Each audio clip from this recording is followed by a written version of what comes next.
اور یہ جو لوگ دھوکہ دیتے ہیں نا جی ہمارے پرانے بزرگ آپس میں بڑے شیر و شکر تھے، نہ شیر و شکر نہیں تھے، شیر و شکار تھے، اللہ معافی دے۔ اور آپ کو پھر ہم تحدیث نعمت کے طور پر مثال دے دیتے ہیں۔ ایک تو آپ کو تازہ مثال میں نے تھوڑی دیر پہلے بھی دی کہ دیوبندیوں کی اذان، چونکہ دیوبندی اور اہل حدیث ان کو کمبائنڈ وہابی کہا جاتا ہے بریلویوں کے نزدیک، ان کی اذان پہ کہا بابا جی نے چھوڑ دو انہاں دی اذان دا کیڑا احترام ہے، تے سورہ دے سور نے کہنا انہاں بڑے تے اخلاص منگو تو بڑے بڑے لوگ ہم گداواں نو خیر پا ہی دیں گے۔ چلو جی چلیے، او بھابیاں دی اذان اے تے کیڑا ادب ہے، اے تے سور دے سور ہیں۔ چل چلیے،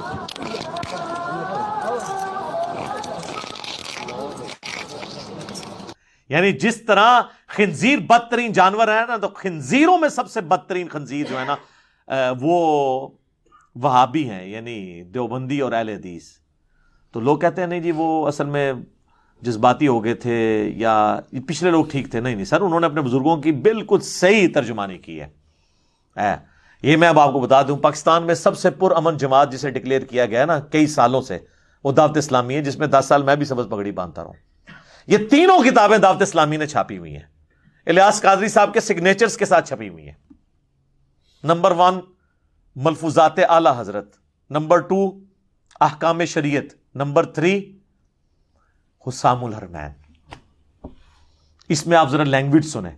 پہلے آ جائے ملفوظات شریف، اعلی حضرت کے ملفوظات ان کے بیٹے نے جمع کیے، جن کی نعت ہے تو شمع رسالت ہے عالم تیرا پروانہ، مصطفیٰ رضا خان نوری، مفتی اعظم ہند، 1981 میں فوت ہوئے ہیں۔ اور پہلا حصہ ایسا ہے کہ جس پہ اعلی حضرت نے خود اسے پڑھا ہے، اس پہ ربائی لکھی ہے، اور اسی پہلے حصے میں یہ بات موجود ہے۔ کوئی یہ بھی نہیں کہتا کہ بیٹے نے لکھا ہے تو باپ کو پتہ ہی نہیں چلا، تو بیٹا پھنس گیا تو مفتی اعظم ہند ہے، پھر کدھر جاؤ گے؟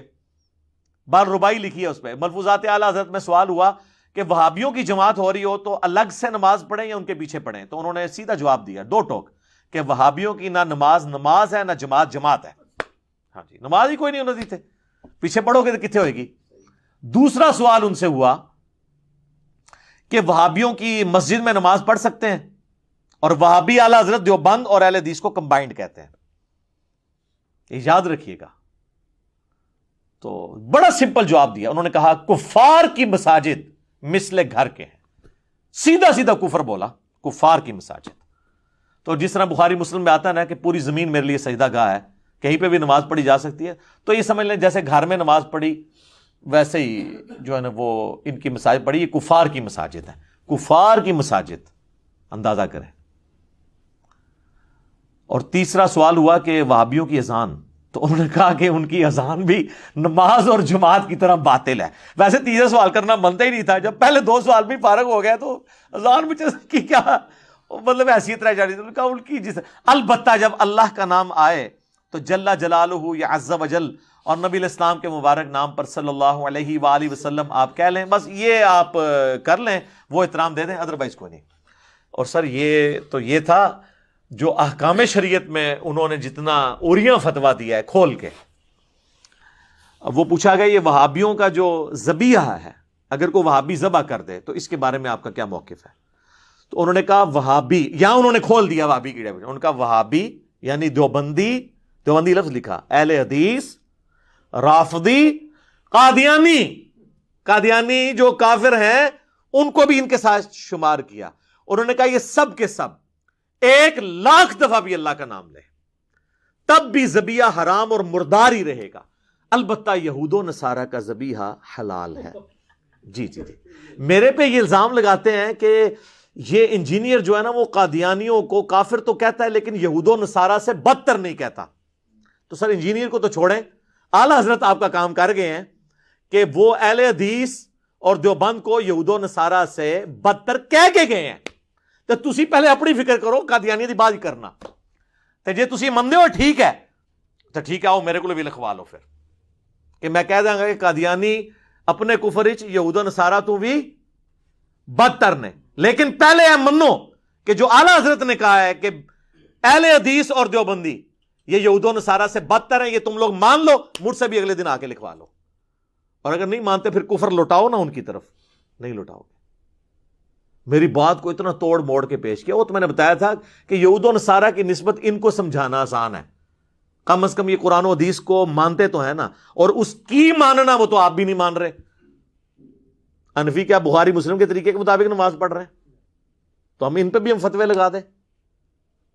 تو ہم قادیانی کو کافر مانتے ہیں؟ اب یہ جھگڑے چھوڑ دیں کہ وہ 7ویں گھاٹی میں ہوں گے یا 6ٹی میں ہوں گے یا 5ویں، پہلے اپنی فکر کرو۔ اعلیٰ حضرت نے کہا ہے کہ دیوبند اور اہل حدیث جو ہیں یہ یہود و نصارہ سے بھی بدتر ہیں، اور اگر اہل حدیث دیوبند یہ مان لیں، اگلے دن مجھ سے آگے لکھوا لیں کہ قادیانی جو ہے یہود و نصارہ سے بدتر ہے، میرا مسئلہ یہ حل ہو جائے گا نا۔ آؤ نا بچہ میدان وچ، تسی میرے کو جواب لینا سی نا، لے لے، تسلی جے راتی نیندر ہن سونی آئے گی تانوں۔ اعلیٰ حضرت تہاڈا کام کر گئے نے۔ تو یہ تو 2 حوالے تھے، اب تیسرا حوالہ جو ہے نا حسام الحرمین کا ہے، لیکن ابھی اذانیں شروع ہو چکی ہیں، انشاءاللہ اذانوں کے وقفے کے بعد تیسری اس متبرک کتاب بزرگوں کی لکھی ہوئی اس کا حوالہ آپ کو انشاءاللہ پیش کریں گے انشاءاللہ۔ ہاں جی، اذان کے وقفے سے پہلے ہم 2 کتابوں کو ڈسکس کر چکے، اب آ جائیں تیسری بک ہے حسام الحرمین۔ 1905 میں اعلیٰ حضرت نے یہ کتاب لکھی، اس کا نام ہے حرمین کی تلوار، اور تلوار انہوں نے اپنی حنفی بھائیوں پہ ہی چلائی ہے، یعنی دیوبندیوں کے اوپر۔ 5 کفر کے فتوے لکھے، ان میں سے 1 غلام احمد قادیانی دجال کے اوپر اور 4 علماء دیوبند کے اوپر۔ اور ویسے تو وہ بڑی مزے کی کتاب ہے، اگر آپ پڑھیں تو اس میں تو بڑے بڑے پیارے الفاظ ہیں۔ 4تھا فرقہ وہابیہ شیطانیہ، جو شیطان اطاق کے پیروکار ہیں، جس طرح کے روافظ جو ہیں وہ شیطان اطاق کے پیروکار ہیں، یہ وہابیہ شیطانیہ شیطان لعین ابلیس کے پیروکار ہیں، نعوذ باللہ۔ تو نعوذ باللہ میں دونوں کے لیے پڑھ رہا ہوں، بلکہ تینوں کے لیے۔ تو اس کے بعد کنکلوڈ کرتے وہ لکھتے ہیں علماء دیوبند کے بارے میں کہ ان کے کفر میں بھی شک کرنے والا بھی کافر ہے، یعنی سارے کروڑوں دیوبندی وہ تو یقین سے کہتے ہیں کہ وہ اپنے بزرگوں کو گستاخ نہیں مانتے، اور کہتے ہیں اس پہ اجماع ہے کہ سب کے سب مرتد ہیں، یعنی کیا واجب القتل۔ کروڑوں یہ ہے شیر و شکار والا معاملہ، شیر و شکر والا نہیں۔ اور یہ کتاب انہوں نے لکھی، پھر اس کے جواب میں 1906 میں خلیل احمد سہارنپوری، جو شیخ زکریا کاندلوی فضائل اعمال والے ان کے پیر ہیں، انہوں نے کتاب لکھی المحند علی المفند۔ 35 علماء دیوبند کے سائن کروائے، جن میں اشرف تھانوی کے بھی سگنیچر ہیں۔ انہوں نے کہا کہ میں نے اس کتاب کو پڑھا، میں اس کے ساتھ ایگری کرتا ہوں، اور اس کتاب کا نام رکھا المحند، ہند کی تلوار، علی المفند، ایک سٹھائے ہوئے پاگل بابے کے سر کے اوپر، اور پاگل بابا کہا احمد بریلوی کو۔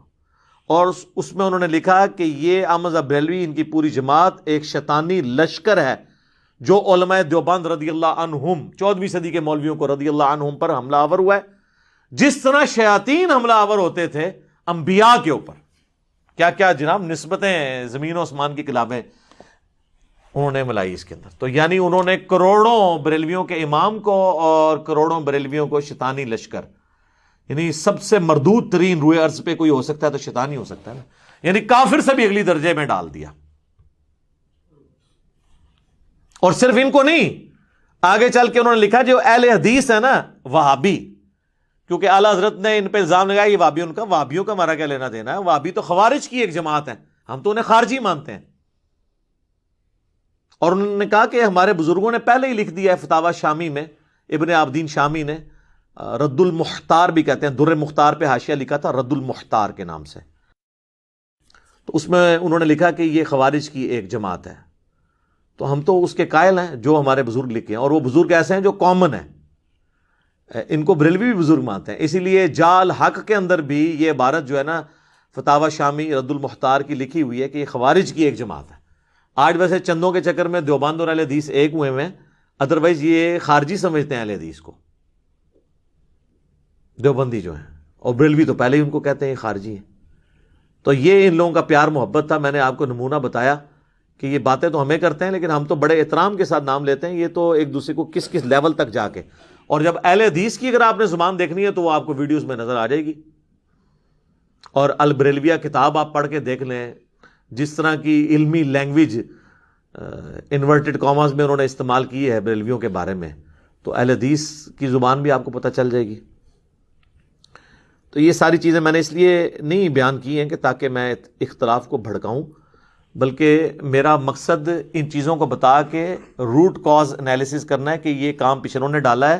پچھلوں سے مراد اگلے جو گزر چکے, پچھلے تو ہم ہیں, پہلوں نے ڈالا ہے یعنی اگلوں نے جو اگلے گزر چکے.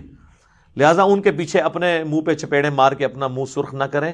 جو طارق جمیل صاحب کہتے ہیں نا کہ جی اپنا چھوڑو نہ کسی کا چھیڑو نہ, بالکل غلط ہے.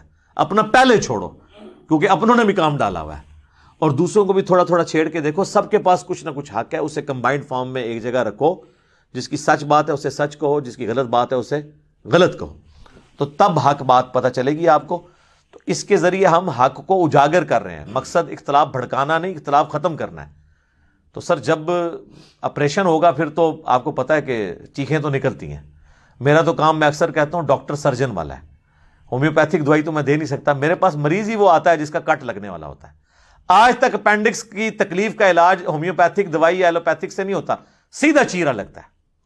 آج تک کسی آرتھوپیڈک سرجن کو کسی نے یہ کہا ہے کہ یار تیرے پاس جو بھی بندہ آتا ہے نا اس کی تو چیخیں نکلواتا ہے, وہ کہے گا بھائی ہڈی ٹوٹی ہوتی ہے, میں ایک بار اس کو جب سیدھا کرتا ہوں تو چیخ تو نکلتی ہے, لیکن اس کے بعد اس کی ہڈی میں جوڑتا ہوں سامنے رکھ کے. میں بھی ان کے نظریات کو قرآن و حدیث کے سامنے پیش کرتا ہوں, اس طرح کر کے پھر وہ جوڑتا ہوں ان کو اللہ رسول کے ساتھ. تو ظاہر ہے اس کو سیدھا کرتے وقت چیخیں تو نکلتی ہیں نا جب اپنے بزرگوں کی غلطیاں ہائی لائٹ ہوتی ہیں. تو مجھے کوئی یہ نہ کہ میں وہ والی دعوت کیوں نہیں کر رہا, اس لیے کہ میرا تو کام ہی ڈاکٹر سرجن والا ہے. انجینئر تو میرا ایک پروفیشن ہے ہی ہے, لیکن ڈاکٹر سرجن والا کام بھی ہے. اس طرح کے گلے شکوے ہم سے نہ کیا کریں کہ ہم اس طرح کی بات کیوں کرتے ہیں. یہ ہماری مجبوری ہے, ہمارے ٹاپکس ایسے ہیں کہ اس میں ہمیں یہ سب کچھ کرنا پڑتا ہے. اور ویسے تو 99 قتل تو انہوں نے بھی کیے ہوئے ہیں, ہم نے تو صرف سینچری مکمل کی ہے. کیا بریلوی اپنے سوا ساروں کو جہنمی نہیں مانتے؟ تو میں نے تو اس طرح کی سینچری نہیں کی. میں کہتا ہوں سارے انشاءاللہ ایک نہ ایک دن جنت میں چلے جائیں گے اپنے کرتوت بھگت کے. تو میں کیسے مجرم ہو گیا؟ میں وہی کچھ بریلویوں کے بارے میں کہتا ہوں جو دیوبندی اہل حدیث سالوں سے کہہ رہے ہیں کہ ان کی یہ چیزیں غلط ہیں. میں وہی کچھ اہل حدیث کے بارے میں غلط کہتا ہوں جو بریلوی دیوبندی پہلے ہی کہہ رہے ہیں. میں وہی دیوبندیوں کی غلط باتیں ہائی لائٹ کرتا ہوں جو بریلوی اور اہل حدیث پہلے ہی ان کے بارے میں کہتے ہیں. سنی شیعہ کے بارے میں, شیعہ سنی کے بارے میں نے کوئی اپنی نئی چیز تو کوئی بھی نہیں سامنے لے کے آیا. اور میں نے کئی بار چیلنج کیا, میرا ایک نظریہ ایسا نہیں ہے جو 1400 سال میں کسی نہ کسی مکتب فکر کا نہ رہا ہو. اور جتنی اجماعی چیزیں ہیں ان پہ میرا اجماع کے اوپر ایمان ہے الحمدللہ. کتاب اللہ, سنت, اجماع, اس کے اوپر ایمان ہے. لیکن اگر کوئی فرقہ اختلاف کرتا ہے اور وہ اپنے آپ کو اکیلا فرقہ اجماع امت کہنا شروع کر دے, نہیں, جس پہ پوری امت جمع ہو. جو المستدرک للحاکم میں حدیث ہے اور الموجم الکبیر طبرانی میں بھی ہے, اور سورہ نساء کی آیت نمبر 115 میں اس کا اشارہ موجود ہے. نبی علیہ السلام نے فرمایا کہ میری امت کبھی بھی گمراہی پر جمع نہیں ہوگی, جماعت پہ اللہ کا ہاتھ ہے. لیکن جس پہ پوری امت ایک بات کرتی ہو, جس طرح پوری امت کہتی ہے نمازیں 5 ہیں, نماز کے لیے قبلہ رخ ہونا ہے, نماز سے پہلے وضو کرنا ہے, مردے کو قبلہ رخ دفنانا ہے, حج کے لیے مکے جانا ہے, یہ وہ ساری ایگریڈ اپون چیزیں ہیں. ونس اختلاف آئے گا اجماع امت ٹوٹ جائے گا. پھر آپ نے دیکھنا ہے حق بات کس کی ہے. کسی بہت بڑے مکتب فکر کا بھی جو اتفاق جو ہے وہ اجماع امت نہیں ہوگا جب تک کہ سب کے سب یونانیمسلی ایگریڈ نہ کر جائے. تو یہ باتیں میں نے اس کے ضمن میں کر دیں.